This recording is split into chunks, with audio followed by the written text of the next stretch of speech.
Señor, tú tienes palabras de vida. Señor, tú tienes palabras de amor.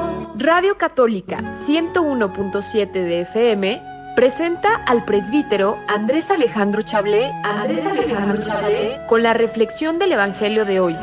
Escuchemos, una estrella que ilumina tu camino. Tienes palabras de vida. Shalom, hermanos y hermanas. Bienvenidos a este lunes 9 de noviembre del 2020.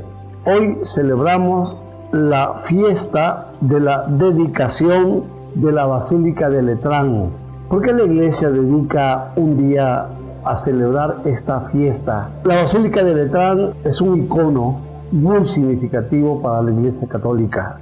Fue construida por el emperador Constantino hacia el año 320 de nuestra era. Es el templo más antiguo de la cristiandad de entonces. Recordando que en el año 313 el emperador Constantino suspendió la persecución contra los cristianos. Su madre se hizo bautizar cristiana y él se convierte y abraza la fe cristiana y protege a los cristianos en lugar de perseguirlos como hacían los emperadores anteriores. Es el que le pone fin a la era de los mártires, a la persecución contra los cristianos, y ordena la construcción de la Basílica de Letrán, que en sus orígenes se llamó la Basílica del Santísimo Salvador. La fiesta de la dedicación está relacionada también con la sede episcopal del Papa. Recordemos que el Papa es obispo de Roma.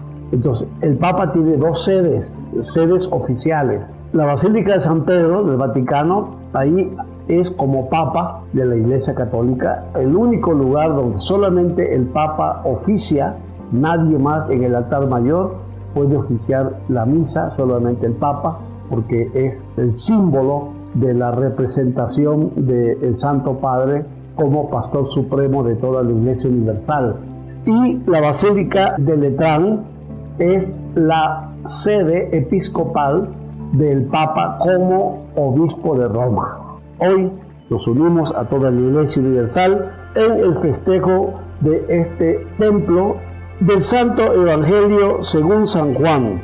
Cuando se acercaba la Pascua de los judíos, Jesús llegó a Jerusalén y encontró en el templo a los vendedores de bueyes, ovejas y palomas, y a los cambistas con sus mesas. Entonces hizo un látigo de cordeles y los echó del templo, con todas sus ovejas y bueyes. A los cambistas les volcó las mesas y les tiró al suelo las monedas. Y a los que vendían palomas les dijo: quiten todo de aquí y no conviertan en un mercado la casa de mi Padre.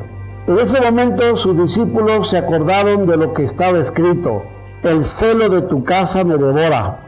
Después intervinieron los judíos para preguntarle: ¿qué señal nos das de que tienes autoridad para actuar así? Jesús les respondió: destruyan este templo y en 3 días lo reconstruiré. Replicaron los judíos: 46 años se ha llevado la construcción del templo y tú lo vas a levantar en 3 días. Pero él hablaba del templo de su cuerpo.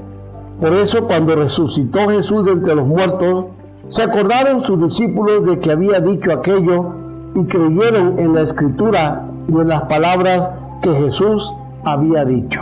Palabra del Señor.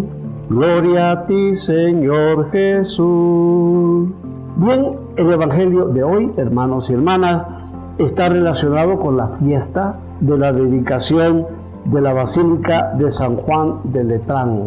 La forma como San Juan aborda este tema, que es común a los otros evangelios que llamamos sinópticos, la purificación del templo.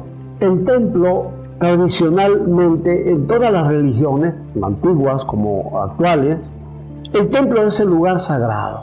Recordemos que los judíos, el templo que presenta aquí el Evangelio de San Juan, es el templo judío, destruido en varias ocasiones con las invasiones, el templo destruido, profanado. La última profanación del templo es del siglo III antes de Cristo, cuando los griegos, a través de Alejandro Magno y de los generales de Alejandro Magno, profanaron el templo de Jerusalén y metieron sus ídolos y sus ofrendas violatorias a la sacralidad que el pueblo le había atribuido a la casa de Dios, al templo de Jerusalén.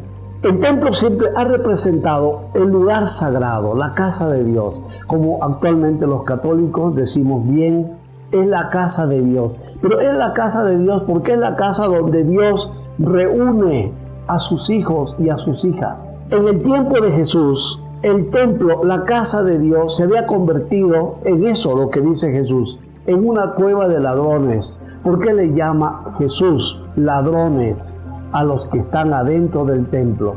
Porque se han apropiado del espacio que le corresponde al pueblo. Recordemos que en el libro de los Reyes, Dios le concede al rey Salomón construir el templo, pero con la condición de que sea lugar donde Dios se encuentra con su pueblo y con las naciones. Esto lo va a expresar muy bien el profeta Isaías, cuando dice que todas las naciones, los pueblos de la tierra, vendrán al templo de Jerusalén a adorar a Dios. Le traerán ofrendas, oro, mirra, traerán dromedarios, traerán a las doncellas cantando y bailando en honor de Yahvé, en honor del Señor.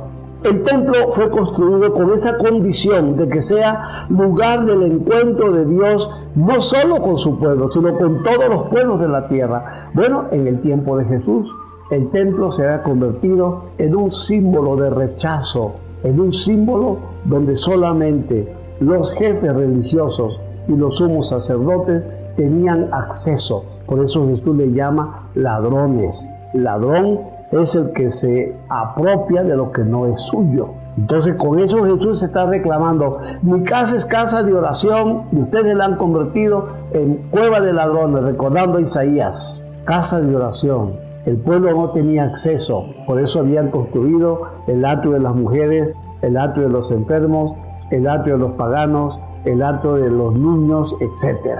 Al templo solamente entraban los jefes religiosos, no entraban los pobres, los enfermos, las mujeres, los paganos, cuando el templo había sido el espacio sagrado que Dios reclama para sí mismo. Ahora el Hijo de Dios viene a reclamar, a purificar el espacio que le habían quitado, le habían arrebatado al pueblo.